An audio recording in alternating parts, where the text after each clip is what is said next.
Hello good morning everyone, स्वागत है आपका जीवी लॉ अकेडमी में। तो आज हम लेकर आए हैं बहुत ही ज़्यादा इम्पोर्टेंट टॉपिक। तो प्लीज़ जो है आप आज का जो वीडियो जो है बहुत इंपॉर्टेंट है, तो प्लीज़ आप इसको जो है ध्यान से सुनिए और इसमें कुछ आपको इम्पोर्टेंट लगे तो आप उसको नोट कर लीजिए।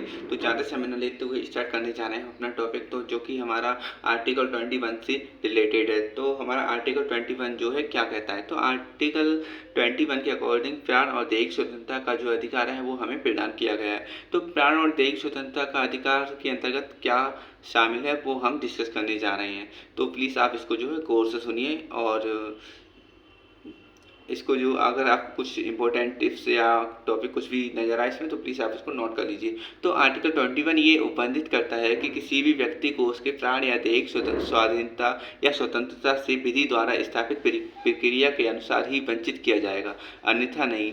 प्राण एवं दैहिक स्वतंत्रता का अधिकार सभी अधिकारों में श्रेष्ठ है और आर्टिकल 21 जो है इसी अधिकार को संरक्षण प्रदान करता है। तो इसमें जो है सबसे पहले एक केस आया था A.K. गोपालन बनाम मद्रास राज्य ईयर 1950। तो इस मामले में जो है उच्चतम न्यायालय ने यह निर्धारित किया कि आर्टिकल 21 केवल कार्यपालिका के कृत्यों के विरुद्ध संरक्षण प्रदान करता है, विधानमंडल के विरुद्ध नहीं। अतः विधानमंडल कोई भी विधि पारित करके किसी व्यक्ति को उसके प्राण एवं दैहिक स्वतंत्रता से वंचित कर सकता है। लेकिन इसके बाद एक दूसरा केस आया मेनका गांधी बनाम भारत संघ AIR 1978। और इस मामले में जो है कहा गया कि उच्चतम न्यायालय ने जो है गोपालन के मामले में दिए गए अपने निर्णय को जो है उलट दिया और ये निर्णय दिया कि आर्टिकल 21 केवल कार्यपालिका के कृत्यों के विरुद्ध ही नहीं बल्कि विधायिका के विरुद्ध भी संरक्षण प्रदान करता है।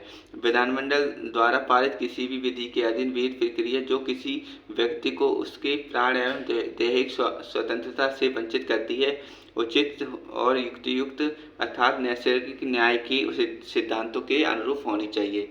तो इसमें हमने जान ही लिया है कि इन दोनों केस के माध्यम से क्या बताया गया था। तो सबसे पहले A.K. गोपालन बनाम मद्रास राज्य में बताया गया था कि विधानमंडल कोई भी विधि जो है बनाकर किसी भी व्यक्ति को उसकी right to life and personal liberty जो है उससे वंचित कर सकती है। लेकिन इसके बाद जो है मेनका गांधी बनाम भारत संघ का बात आया था, उसमें न्यायालय ने जो है एक अपना डिसीजन दिया कि इसको जो विधानमंडल जो है वो कोई भी विधि नहीं बना सकता, मतलब विधि ऐसी बनाएगा कि वो जो है उचित और युक्तियुक्त हो।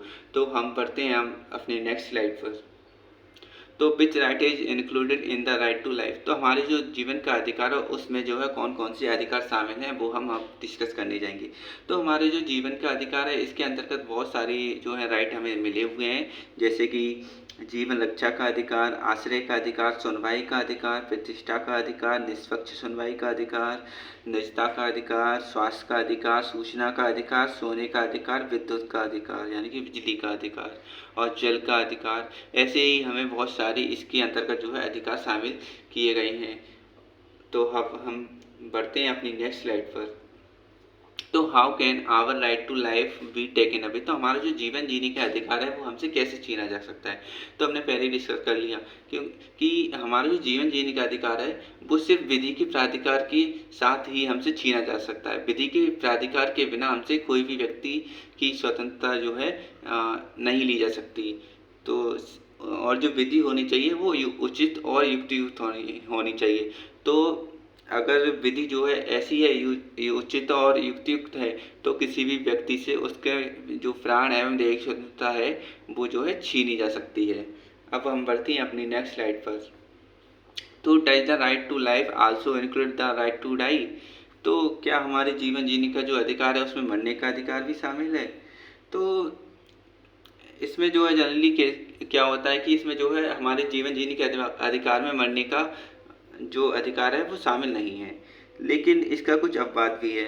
जैसे अगर कोई व्यक्ति जो है उसकी हेल्थ जो है बहुत ही ज़्यादा कंडीशन ख़राब है, वो मशीनों में लगा हुआ है, तो वह जो अपनी इच्छा मृत्यु कर सकता है। मशीन यानी कि उसकी डॉक्टर जो है मशीनें हटा देंगे तो वो मर जाएगा खुद ही, क्योंकि उसकी हालत ही ऐसी है कि वो मशीनों के बिना जीवन नहीं जी सकता।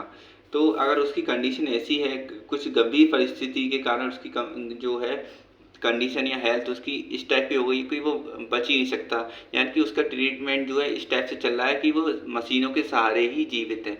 अगर उसकी मशीनें हटा दी जाएं उसकी बॉडी से तो वो है मर जाएगा।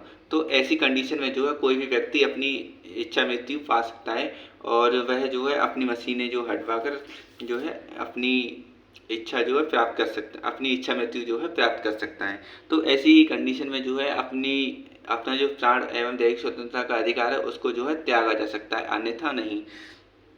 तो अब हम बढ़ते हैं अपनी नेक्स्ट। तो आज के लिए इतना ही काफ़ी है। तो आई थिंक आपको जो है ये लेक्चर पसंद आया होगा, तो प्लीज़ जो है वीडियो को लाइक करें और चैनल को सब्सक्राइब कर लें और साथ ही साथ अपने दोस्तों को जो है इसे शेयर कर दीजिए। Thank you.